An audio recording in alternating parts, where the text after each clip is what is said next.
Hello and welcome. Tonight, 3 persons killed in Lagos as helicopter crashes into a building in Okwebi area of Lagos. Federal government condemns attacks on Nigerians by Ghanaian authorities, insists it will no longer tolerate harassment of its citizens. President Muhammadu Buhari supports ECOWAS leaders on a 12-month transition period for Mali's junta to return to democratic rule. And Japanese Prime Minister Shinzo Abe resigns for health reasons. Plus, business, sports, and later from our studios in London.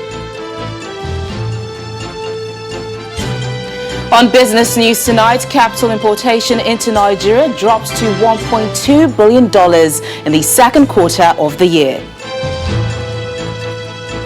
In sports news, Super Eagles prospect Eberechi Eze joins Crystal Palace on a 5-year deal from Queen's Park Rangers.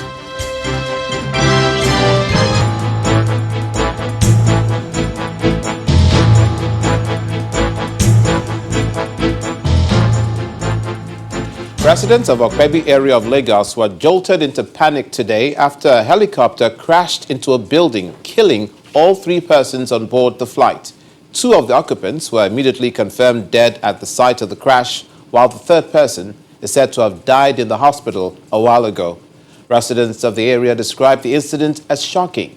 Our correspondent, Fani-Kayode, reports.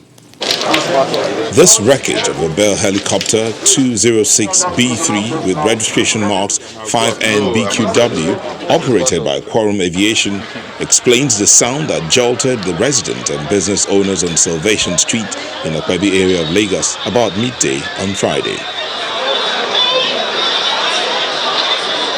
It was prompt. We have a time limit on aviation response. So immediately we received it, the closest agency here, fire service, were mobilized, and all the stakeholders around there, the fire service, police, road safety controlling traffic, have to move in. That was what we did in responding to it. The impact also affected this saloon car with its rear screen damaged.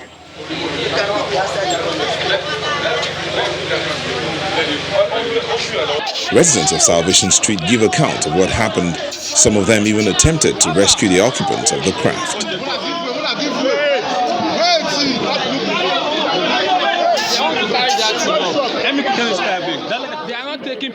This incident would definitely shape discussions here, and so without regard to the social distancing protocol, crowds poured into the area to get a glimpse of the wreckage. The owner of the building, an elderly woman, narrates her experience. Big loud sound that I never heard in my life. It happened that the thunder and the smoke and everything, under this one, there was the light was on. The light was on, and it's still on now. But all I have to do is to thank God. Time to remove the wreckage, and to make it easier and ensure there is no outbreak of fire, the emergency officials dampened the premises with chemicals.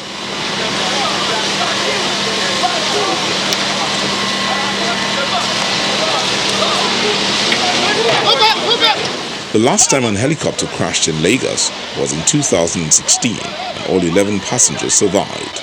Meanwhile, the Accident Investigation Bureau says it's begun investigations into the fatal accident. Fani-Kayode, Channels Television News. Meanwhile, President Muhammadu Buhari has commiserated with the families, friends and associates of the victims of the 206 helicopter crash. The president's condolences are conveyed in a statement from his special advisor on media and publicity, Mr. Femi Adesina. And he says while the nation awaits the report of investigations by the aviation regulatory agencies, he prays that God will console the bereaved families, grant peace to the souls of the dead, and speedy recovery for the injured. The Accident Investigation Bureau is expected to release details of the cause of the crash as soon as it concludes its findings. Staying with the helicopter crash, when incidents of that magnitude occur, enthusiastic crowds usually create a huge impediment for rescue operations, and today's helicopter crash exposed this, and more importantly, how social distancing and other COVID-19 guidelines were ignored. A former spokesperson of the defunct Nigeria Airways, Mr. Chris Aligwe, says people should, regardless of their desire to help, understand the danger associated with such incidents and allow those authorized to be around the scene to have proper access to perform their duties effectively. People coming in will not know which material, and that's why such places should be cordoned off immediately. But see, it has always been a problem when there are crashes, particularly in the past. But even if it happens today, you will see the same problem. People from all sorts of everywhere will gather. There are some who are genuine, who are coming in there to save lives. There are others who are not genuine, who are coming in here to do other things. And that's why it's always a problem for us, for the industry, because immediately an accident happens, what happens is that place should be cordoned off, because there are materials you need that, for the investigation. Yes, the first thing is to save lives, but after saving lives, you go away. You don't even start touching. You don't just touching parts of the aircraft and whatever, because these are areas, these are things that we use for analysis. They'll be taken to lab, because you don't know what part of the aircraft that is required to identify what may have happened. It might just be, you can see it as just a mere piece of the frame, the airframe. You think that is something to be taken away. No. So what normally should happen? What normally happens in civilized places, immediately such things happen, that entire place should be cordoned off.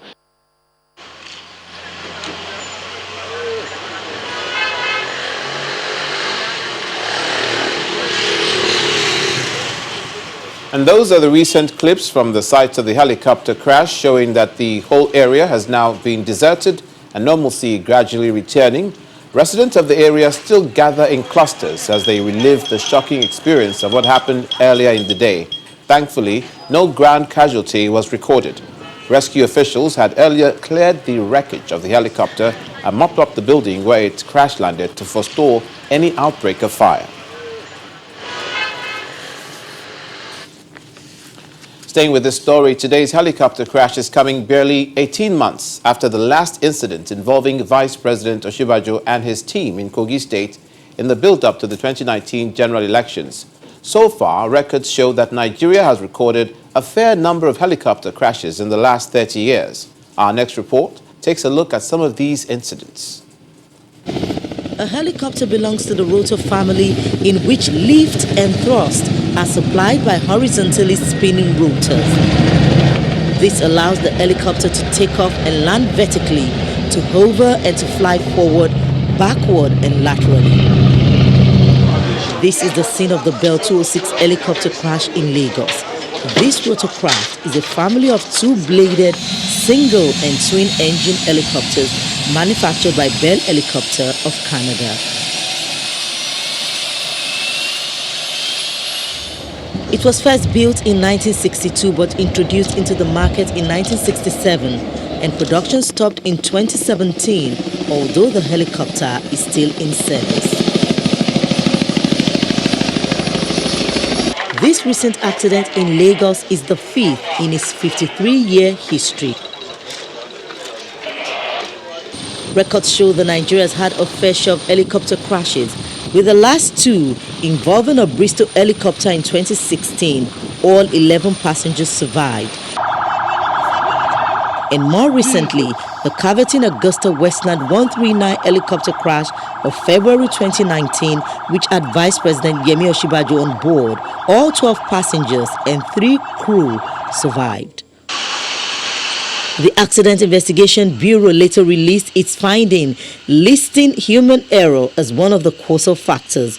Hopeful that the finding of this latest accident will be released soon to assist industry regulators in averting future occurrences. Bukola Joe Oketumbi, Channels Television News. Moving on to other stories, the federal government is expressing concern over what it describes as the incessant harassment of Nigerians in Ghana by Ghanaian authorities, warning it will no longer tolerate such acts. This is coming against the backdrop of the imposition of a $1 million trade levy on Nigerian traders in Ghana and the shutdown of their business premises. Minister of Information and Culture, Lai Mohammed, says the federal government is urgently considering a number of options aimed at ameliorating the situation. In his words, Nigeria has time after time demonstrated its fidelity to the long, cordial relations with Ghana. But indications, especially in recent times, are that Nigeria's stance is now being taken for granted and its citizens being made targets of harassment and objects of ridicule.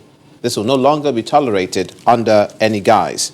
He listed various acts of hostility carried out against Nigeria by Accra, including the seizure of the Nigerian mission's property located at number 10 Barnes Road, which has been used as a diplomatic premises for almost 50 years, stating that this was a breach of the Vienna Convention. Ghana's Ministry of Trade had also given the traders a 14-day ultimatum to pay the fee, failing which it will close their shops. ECOWAS leaders are not giving up yet on the political crisis in Mali as they continue to draw up strategies for the return of democracy in the country. Today, President Muhammadu Buhari asked the military junta in the country to set an acceptable timetable for a return to democratic governance within 12 months, since the country cannot afford to stand alone in the sub-region. He made the comments today during the ECOWAS Heads of State and Government's virtual meeting.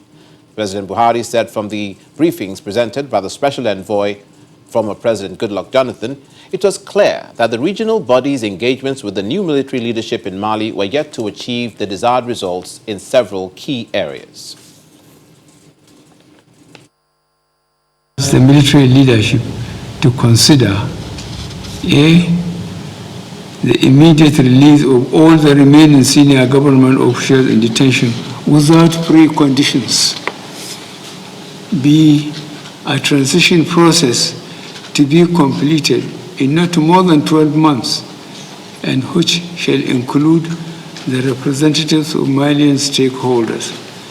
This is a critical consideration for the new government to ensure the cooperation and collaboration of regional and international community and to allow the easing of sanctions imposed on Mali, and C, the need for Mali's constitutional court to work hand in hand with all the Malian stakeholders to ensure an early and hitch-free return to democratic government through free, fair, and inclusive election. In this connection, Nigeria will, alongside ECOWAS, provide necessary logistics support to facilitate the conduct of elections to re-establish democratic governance in Mali. As I conclude this intervention, let me thank once again the mediator, as well as my colleagues in the sub-region, who have continued to demonstrate sincere commitment to the resolution of this crisis. Nigeria stands in solidarity with the good people of Mali. President of the Federal Republic of Nigeria, Muhammadu Buhari. Elsewhere, following a backlash from some Nigerians, BBC Africa has withdrawn its description of Mr. Kumi Adesina, re-elected president of the African Development Bank, as a flamboyant Nigerian banker. The news medium had described Mr. Adesina as flamboyant in its headline, announcing his re-election as the president of the African Development Bank on Thursday. The description was followed by backlash from many Nigerians who expressed their reservations on Twitter. Subsequently, BBC Africa tweeted on Friday that the use of the word flamboyant was absolutely unintentional, adding that it's also corrected the description of Mr. Adesina as the AFDB chairman instead of president, as written in the previous post. The quote reads, "We have removed the description of Dr. Kumi Adesina as flamboyant. We recognize this absolutely unintentionally may have caused offense and is irrelevant to the story. We've also corrected his title to African Development Bank President."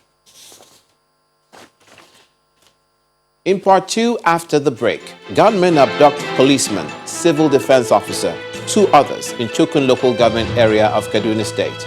Please stay with us.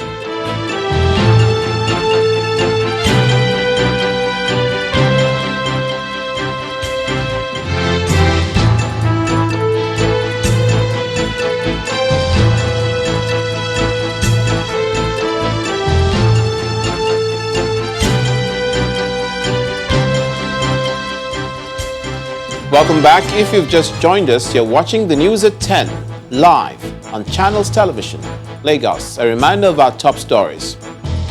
The federal government condemns attacks on Nigerians by Ghanaian authorities, insists it will no longer tolerate harassment of its citizens. President Muhammadu Buhari supports ECOWAS leaders on a 12-month transition period for Mali's junta to return to democratic rule. And Japanese Prime Minister Shinzo Abe resigns for health reasons.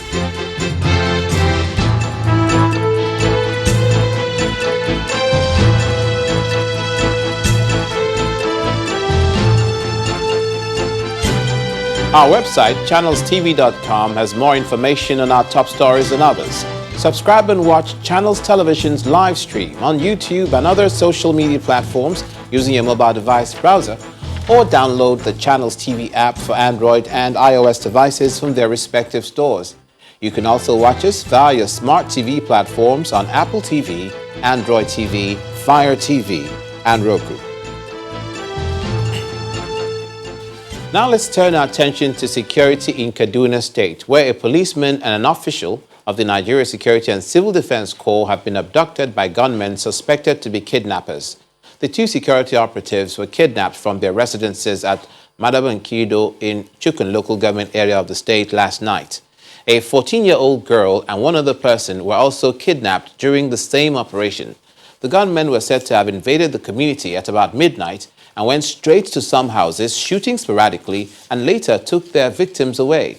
Although police authorities in Kaduna are yet to confirm the abduction, the spokesman of the NSCDC in Kaduna told Channels Television that the civil defense officer was kidnapped by the gunmen from his home and taken to an unknown destination.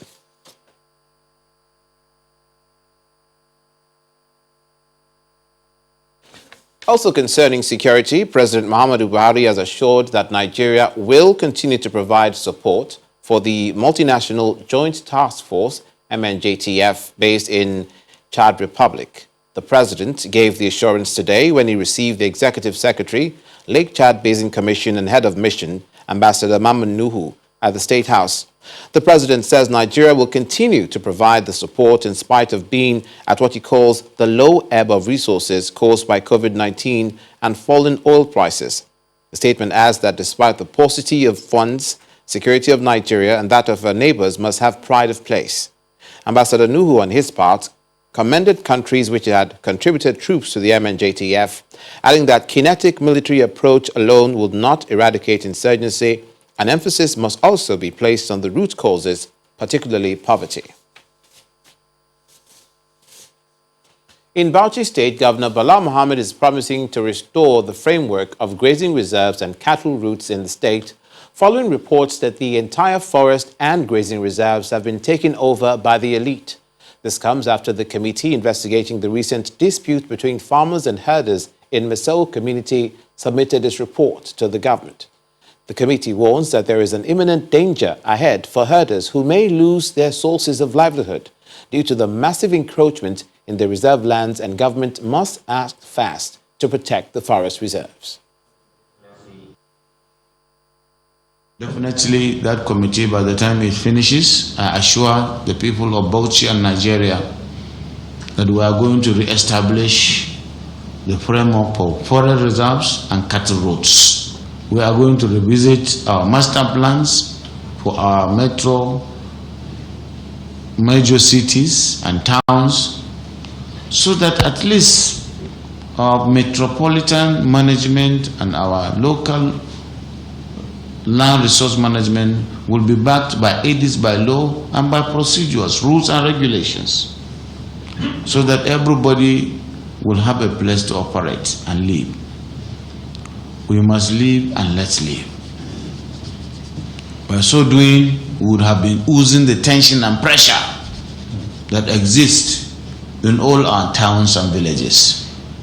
And of course, the traditional institutions, the village head, the district heads, even our fathers, the emirs, are under notice that they must live by best practice, and that somebody is watching, and that we are ready to protect the vulnerable, the less privileged, the weak within us, on whose sweat Nigeria is living.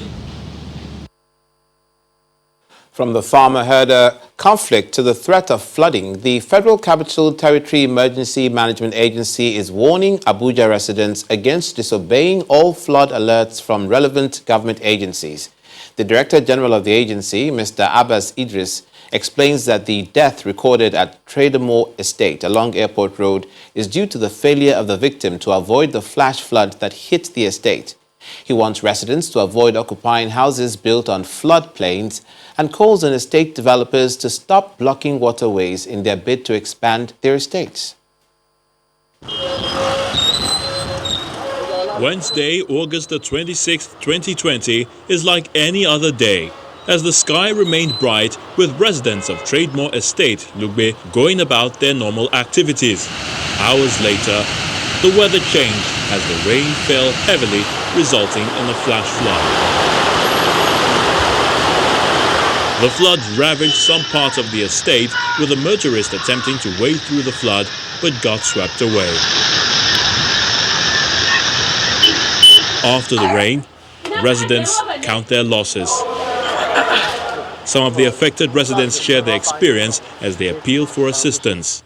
We saw flood like never before, surging into the compound and into our houses, into the rooms everywhere, that even to the extent that it brought down the fence at the rear, and every place was submerged in muddy water.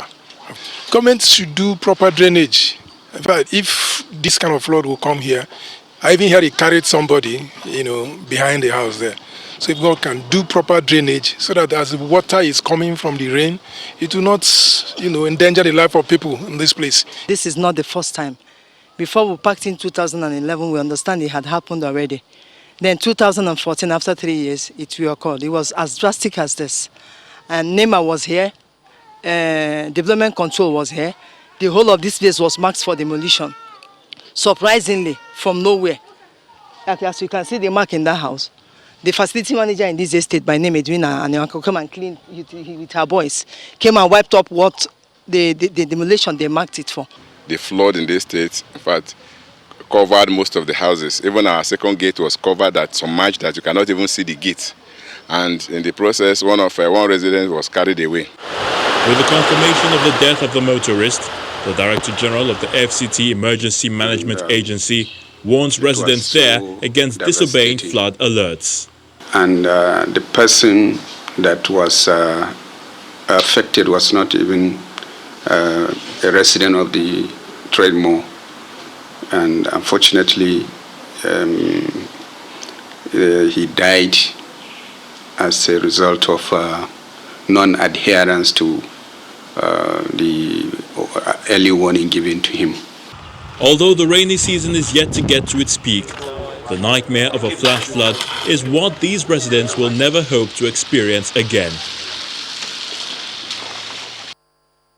Meanwhile, the Benue state government has ordered an investigation and testing of water from River Iyare, allegedly polluted by coal extraction from the Obukwa Consolidated Mining Company. A further consequence of the coal mining activity is allegedly the contamination of the river Okpoku down by the Otobu Water Board in Otokwa local government. The deputy governor of the state, Mr. Benson Abonu, gave the directive yesterday during his visit to the Obukwa minefield following a report by Channels Television a few weeks ago. The convoy of the Benue State Deputy Governor, who heads the committee set up to probe allegations of water and environmental pollution, heading to the mining pits in Owupa. Erosion cutting through the heap of excavated coal and rubble leads to water coloration, exposing the community to severe health challenges. So this Iyare flows to Anchimodo, and this Anchimodo to Okpoku, and this Okpoku go to Otobi. So where there is water board, so you can see that the water is contaminated now. The committee moves from one pit to the other to see the level of degradation and how the heap of mining waste now threatens the Iyare River. We drilled one borehole at the Baba. Complaints about dumping of extracted coal on the fringes of the community secondary school and other infractions are raised by the environmental expert who is seeking for redress. We have seen that the coal is being heaped inside the school. That is there, right in front of us.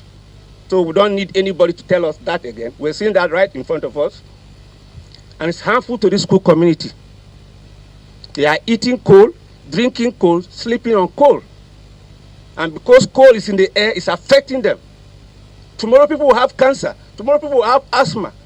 And we don't want that. As soon as the ODA, the community leaders meet and agreed on the relocation of the school, where they should take the school to, we will start working on the school.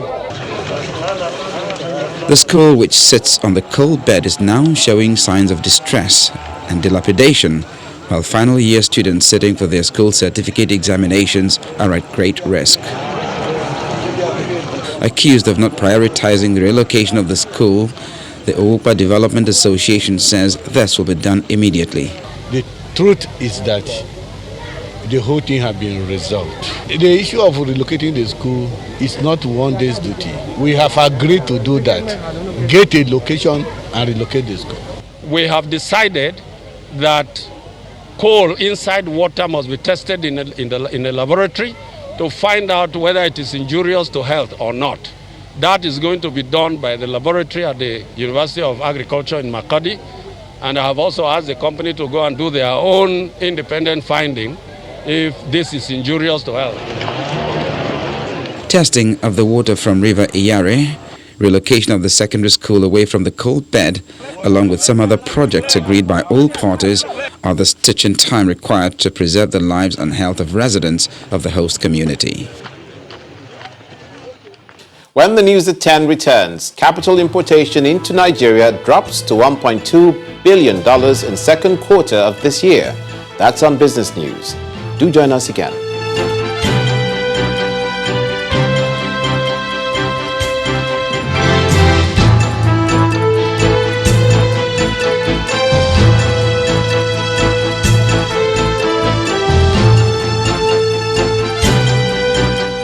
Welcome back. Nigeria's former Minister of Aviation, Chief Fani-Kayode, has tendered an unreserved apology to Daily Trust newspaper reporter for the verbal harassment he received during his recent press conference in Calabar, the Cross River State capital. Speaking at a press conference at the Akwa Ibom Government House, Uyo, Mr. Fani-Kayode admitted that he overreacted during the press conference in Calabar. It was not my finest day. It was not my finest performance. And I lost control. I was annoyed. And I allowed my anger to becloud my better judgment. And I did it in a way that, at that point, I really didn't care who was listening. If you remember, I said, look, let the cameras be rolling. I just don't care. Nobody, no leader should get to that point. And it was, I disappointed myself, my family. I disappointed my friends, my leaders, those that brought me into, or really trained me and brought me into the public limelight and into public office, like President Obasanjo and so many others who I revere. I disappointed myself, so I deeply regret it. So for me, the matter is closed, and I'm also taking this opportunity to reach out to him and to apologize to him personally too for being so harsh, for being so tough. It's not easy for me to say this today. It's not easy for me to speak like this. But in my view, it takes courage to take full responsibility for your actions and make it clear that, look, on this one, I was wrong. To the health sector, the hope for a better quality of life for those living with sickle cell disorder in Nigeria has been boosted with the formal launch of Exchange Blood Transfusion Service, one of the latest therapies in sickle cell disorder management by the Sickle Cell Foundation in Nigeria, Lagos. At the unveiling ceremony, the chairman of the foundation, Dr. Olu Akinju, calls for more research into the cause of severe pain crisis experienced by those affected by the disorder and how to mitigate them. Our correspondent, Yomi Otaigwe, reports. Veil the plaque With the cutting of the tape and unveiling of the Muyiwa Talabi Exchange Blood Transfusion Unit at the National Center of the Sickle Cell Foundation, Nigeria, the door is now formally open to members of the public who have need for exchange blood transfusion service for their loved ones living with sickle cell disorder.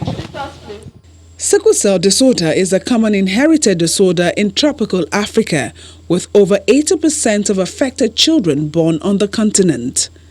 In Nigeria, where it is said to affect 2 out of every 100 children born, the disorder causes suffering for patients and their families.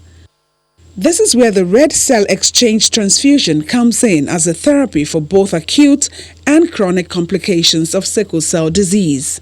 No, it's totally different from a bone marrow transplant. The bone marrow transplant offers a cure. This basically exchanges the person's already formed defective red cells with the donor blood cells that does not like sickle cell, that lacks sickle cell, so that the person can have a genotype that is like AS, okay, in the interim. Okay, so when you do the exchange, the effect probably lasts for some 3 to 4 months, and you will need to do it again. Okay, so this does not offer a cure, but it offers a management of an acute event, and sometimes we use it to prevent some chronic complications like stroke.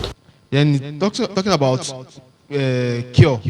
The Sickle Cell Foundation Nigeria and its donor partners have been at the forefront of bringing hope to those dealing with the disorder, but the organization is calling for more in order to provide better care and control of the disorder in Nigeria. More research is needed to know what exactly is the cause of the severe pain crisis.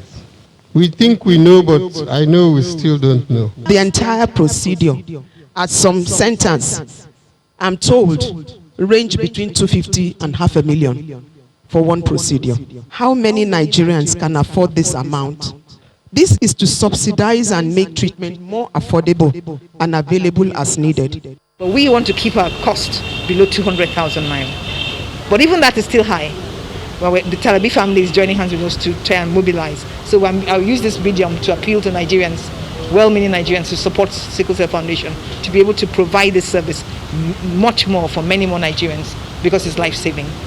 While the foundation looks forward to establishing a bone marrow transplant unit in collaboration with the Lagos University Teaching Hospital, it currently offers clinical services, genetic counseling, prenatal diagnosis, and transcranial Doppler ultrasound procedure, among others. Yomi Otaigbe, Channels Television News. To politics, as political parties in Edo State prepare for the governorship election, the Independent National Electoral Commission maintains it's determined to conduct a credible exercise and has therefore reminded its staff of the need to be neutral and professional regarding every action associated with it.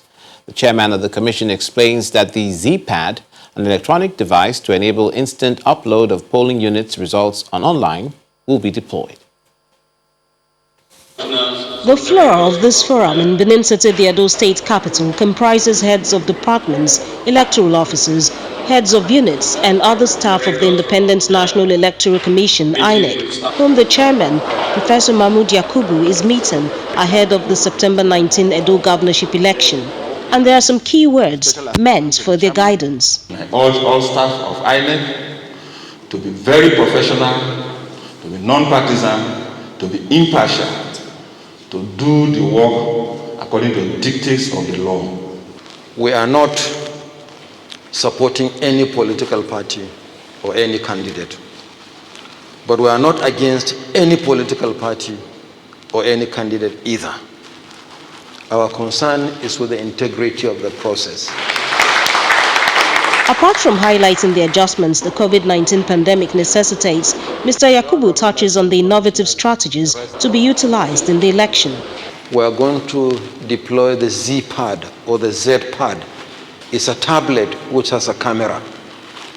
At the end of the process, after your voting has concluded, you have sorted out the ballots, you have counted and recorded them, the picture of the EC8A will be taken and transmitted to a dedicated portal so that Nigerians can view the polling unit results real time live and direct as polls close at the polling units. The chairman takes his assessment of the Edo office preparedness for the election outside the meeting venue, visiting some local government offices in the state. What about the ballot boxes? At the state's headquarters of the commission undergoing renovation, the newly built collation center and the flood control systems are some of the areas of major interest. As you have seen, the collation center is almost ready. And I want to assure you that beginning from the 19th on election day, this is the place where you will come for the collation of results of the governorship election. The assessment tour of local government offices closes the chairman's current visit to Edo State. However, there are plans for another visit before the election on September 19. Jessica Olubuse, Channels Television News.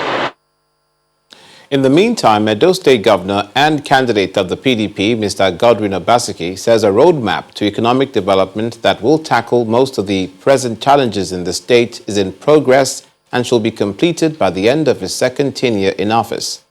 Mr. Obaseki said this at a campaign rally in Ovia's southwest local government area of the state.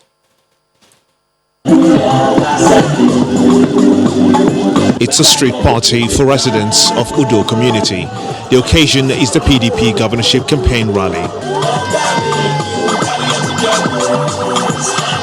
Cultural troops, party leaders and supporters all combine to create a lively atmosphere as the PDP completes the rallies at Ovia South local government area.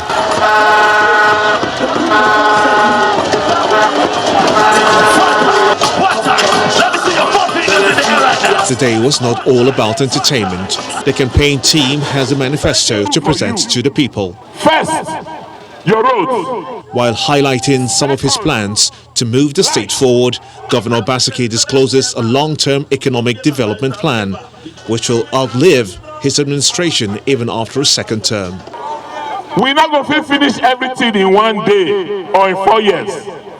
But what I want to promise you now today, we say, we go give you now what they call roadmap.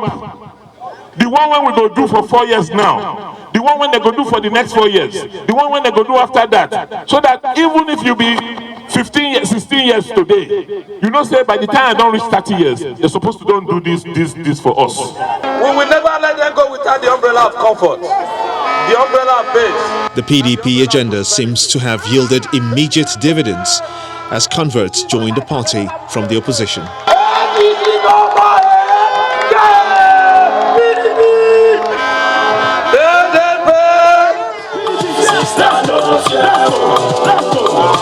The mood is no different in Ora Ward. The campaign message of voters for Godwin Obaseki and his running mate, Philip Chuaibu, fills the air.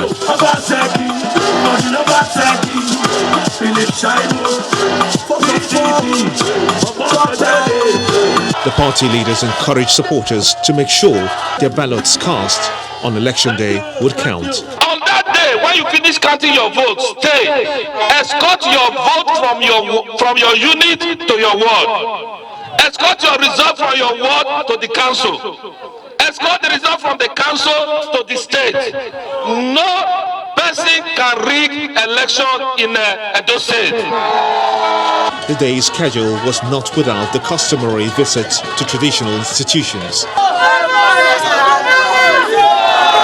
The PDP entourage pays a homage to the palace of Udo Kingdom.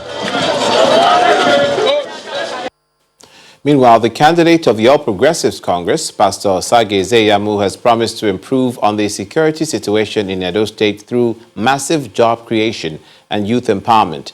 He made the promise during the APC Ward to Ward rally in Akoko Edo local government area. The day provides another opportunity for the All Progressives Congress to continue its ongoing ward-to-ward campaigns across Edo State. The campaign train makes its first stop in Igara Wards 1 and 2. We'll get up to 300 places to go. The APC governorship candidate wastes no time in telling the people about his intention and what they stand to benefit of giving the mandate. Today now, we get schools, no teachers. I don't have any school I get friends of teachers there. Which kind of education you want to give our children when only one teacher in school? Only one teacher will teach chemistry. I will teach literature. I will teach English. That will work. We cannot create people teachers. But by the grace of God, we will employ teachers. The excitement of the promise of a breath of fresh air is not for the people of Igaro alone, but for many other wards across Edo State. The political leaders from these wards insist that the APC stand a better chance of winning the votes in the area owing to the party's track record. You will see what will happen in the election. It's not just going to be landslide, it's going to be moonslide, because you can only deceive the people once. You can fool them sometimes, but you cannot fool them all the time. When you become an Idi Amin to them, they will be afraid. They will wait till the last minute and use their PVC to chase you out. And that's what is going to happen September 19th. From Ibilo, the campaign team makes further inroad, meeting voters in more wards where the APC aims to harvest more voters in the coming election.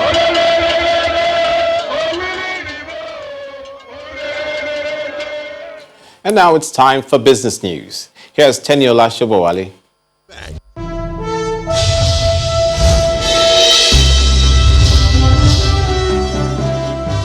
Thanks, Olumide. Welcome to Business News. Nigeria recorded a total value of $1.29 billion worth of capital importation in the second quarter of the year. According to latest data from the National Bureau of Statistics, this represents a decline of 77.88% compared to the first quarter of 2020 and 78.60% in the second quarter of 2019. A further breakdown of the data shows that other investment accounted for 58.77% of total capital imported, followed by portfolio investment with 29.76% and foreign direct investment, which accounted for 11.47% during the period. At the same time, the United Kingdom emerged as the top source of capital investment to the country with $428.83 million, while Lagos State emerged as the top destination of capital investment and attracted 87.30% of the total capital inflow within the period. While the stock market managed to soft land in positive territory today while regaining 3 billion naira from losses recorded in the previous session, Layo Adegoke tells us more.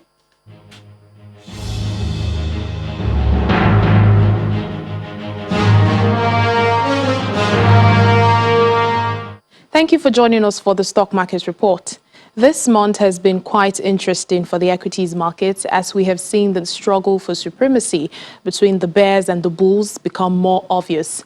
After a mixed trading session today, the markets managed to soft land in positive territory, regaining 0.2% or 3 billion naira from some of the moderate losses recorded on Thursday. Traders attribute the slight rebound to mild buying interest by investors on the shares of Axis Bank, which was the major contributor to the 0.37% gain on the banking sector index, while the industrial goods rose by just 0.01% thanks to chemicals and allied products.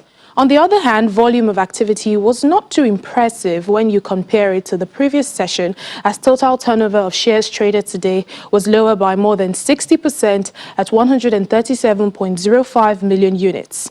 It's the last trading day for the week, but traders are still hopeful that the month will finally end in positive territory on Monday.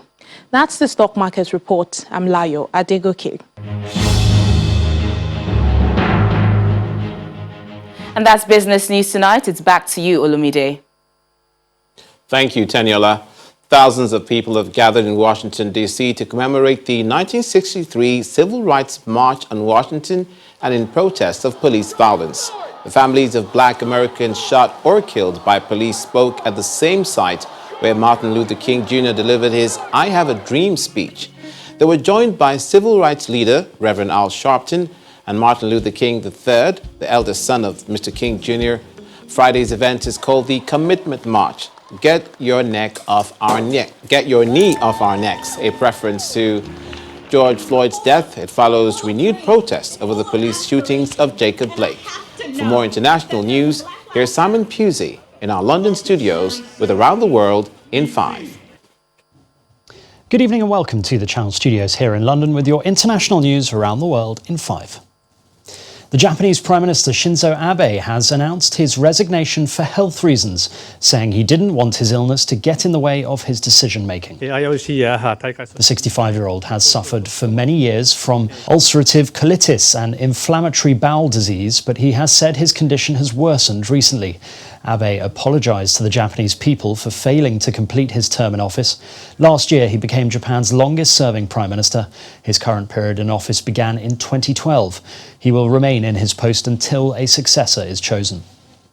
US President Donald Trump has warned his Democratic challenger Joe Biden will demolish the American dream if he wins the White House in November. This election will decide. Speaking on the final night of the Republican convention, the president depicted his opponent as the destroyer of American greatness. He said the Democrats would unleash violent anarchists upon US cities. Biden currently holds a steady single-digit lead in opinion polls ahead of the 10-week sprint to Election Day, which starts on November the 3rd. Joe Biden is not a savior of America's soul. He is the destroyer of America's jobs. And if given the chance, he will be the destroyer of American greatness. Meanwhile, anti-Trump demonstrators gathered outside the White House, blowing air horns and whistles with the hopes of being overheard during Trump's speech. In a reminder of the country's divisions, attendees could hear the protesters sounding horns as he spoke, a noise that occasionally was audible on the live broadcast. At least 6 people have been killed as Hurricane Laura battered the US state of Louisiana. Winds of up to 240 kilometers an hour have caused severe damage with power cuts to more than 500,000 homes and a chemical fire from an industrial plant. But the feared 6-meter storm surge was avoided as the state's largest hurricane tracked further east. Laura has now been downgraded to a tropical storm status. 3 people, including a 4-year-old boy, have been killed by falling trees after a storm lashed the Australian state of Victoria. That's what we're talking about. Gusts of up to 158 kilometres an hour have been recorded, causing widespread damage and knocking out power to 95,000 homes. The deaths happened in suburbs across the state capital, Melbourne, a city already struggling from a COVID outbreak. Residents in 88 suburbs have been warned that the storm has contaminated drinking water. European countries have continued to tighten rules amid recent coronavirus outbreaks. In France, rules requiring Parisians to wear masks have come into force as the country has reported over 6,000 new cases, the highest since the peak of the outbreak. Meanwhile, Germans have been told not to travel to high-risk countries and regions, as a top state official has said that corona is fully back in Germany. In Spain, children as young as 6 will now have to wear face coverings in schools. Meanwhile, the South Korean government has taken the unprecedented step of imposing restrictions on eateries in the capital in a bid to curb the spread of COVID-19. Churches, nightclubs and most schools in the capital are already closed and masks are mandatory in public places. Egyptian security forces have arrested a top leader of the outlawed Muslim Brotherhood group. The fugitive Mahmoud Ezzat was hiding in an apartment in eastern Cairo. That's according to a statement by the Interior Ministry. The arrest is the latest blow to Egypt's oldest and most organised Islamist movement, which has been crushed in a sweeping crackdown since it was forced from power 7 years ago.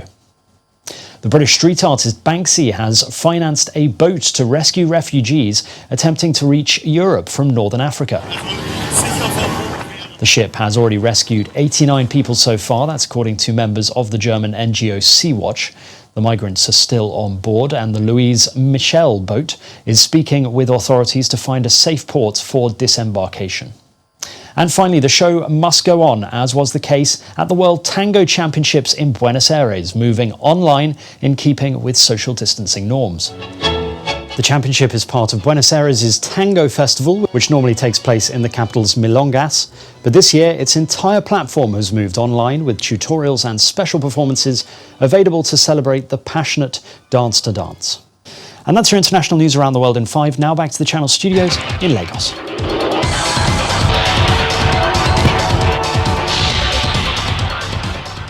Time now for some sports news. Super Eagles prospect Eberiche Eze is delighted with his move to Crystal Palace Football Club, describing it as the perfect place for him to continue his development. Eze signed a 5-year deal at Selhurst Park, having risen through the ranks at QPR after joining them in 2016. Meanwhile, Super Eagles forward Victor Osimhen has made a flying start to his Napoli career by scoring a hat-trick against L'Aquila Calcio in a pre-season warm-up game. Osimhen scored 3 times in less than 10 minutes to endear himself to the Napoli fans, who were impressed with his speed, technique and goal sense. Jurgen Klopp has ruled out signing Lionel Messi this summer, but admits the Barcelona forward will prove a great addition for the English Premier League. Messi had told Barca he wants to exercise a clause in his contract, allowing him to leave for free this summer. But Barca claimed the clause has expired and Messi is contracted until 2021 with a release clause of £626 million. And that's a wrap on sports news.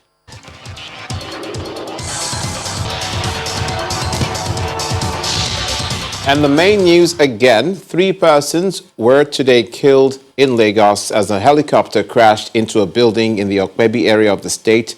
The Accident Investigation Bureau says it started investigations into the cause of the incident. That's it on the news at 10 tonight. Thank you for watching. I'm Olumide Macaulay.